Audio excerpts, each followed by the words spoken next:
Okay, so we're gonna go into a pick-em drill, okay? But before we do that, I wanna discuss a little bit about basic infield technique, okay?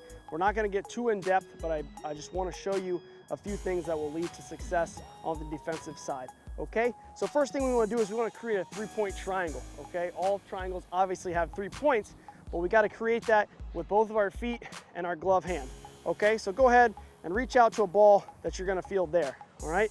Notice, he's got his wrist out. His button of his cap is down, okay? It's not up, all right? His back is flat. He's got a good parallel with his thigh in the ground. He's staying low to the ground. And notice, most importantly, how his wrists are coming out to meet the baseball. Notice, guys, go ahead and stand up. If he lets a ball get here, okay, go ahead and try to field that.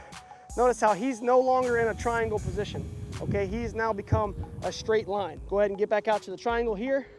Notice here, look how much more room for error this is. If a ball hops up, takes a bad hop on him, where's it gonna hit him? In the chest or in the thigh area? If he gets back here, okay, if he misses that baseball, there's no room for error. That ball is between his legs. It's now into the outfield, okay? So what we're gonna do is we're gonna do a pick-em drill, okay? Which basically, all it does is get a feeling of making sure that our wrist is always moving toward the baseball, not away from the baseball. Okay, notice, if my wrist moves toward the baseball, I'm establishing that triangle that we just spoke about. If my wrist comes back in under my legs, that creates that line that we do not want. We want to create that triangle at all times, okay? So first thing we're gonna do is I'm gonna stand and partner up with him, be about 5 to 10 steps back so that we can create a good, strong dart-like throw to create a short hop. Once again, his focus is gonna be to create the wrist movement going toward the baseball. We're not so much looking for securing the baseball here, although it is a good thing to go ahead and catch the baseball, all right? We wanna just see the ball going forward, okay? We wanna make sure that he doesn't get back into his body away from the baseball, making sure the wrist goes toward the baseball like I mentioned. So he's gonna go ahead and get in his stance. He's gonna get with both hands out, ready position, okay? And all I'm gonna do is I'm gonna throw him a nice short hop to where he can move his glove toward the baseball. Once again, he'll come right back at it. He'll get his wrist right back out there. I'll throw him a short hop. Once again, we want him to secure the baseball, but at the same point, all we're trying to do is get the feeling of making sure that wrist moves toward the ball, not back into his body. Okay, a few more, and we can signify some of the things that he does wrong.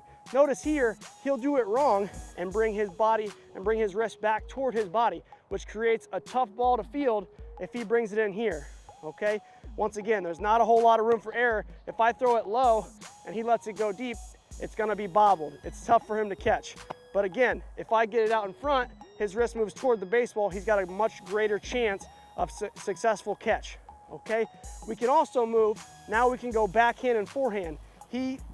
Some coaches like to have the hand behind the back, where now we're just moving with our left, but for this drill, we'll make sure both hands are out, and all he's gonna do is work a backhand and work a forehand, and we can go in sequential options. So here we go, backhand. There's a backhand. Now we can go forehand with it. Same thing. All he's trying to do is make sure that his wrist moves toward the baseball. You don't have to tell him which side it's coming to. He can just work towards it. Making sure that his wrist moves again toward the baseball, not back into his body, okay? Another great thing that we can do as coaches in this situation is pair them off to where now, as a coach, I'm just walking around and instructing, showing things that maybe can lead to a better success rate with defensive fielding. But now that they're paired off, it becomes a two-way drill instead of a coach being tied up with one player. We can pair players off where now all we're doing is we're working together on it. And a coach can walk around and instruct to where now there's more players doing the drill per one coach.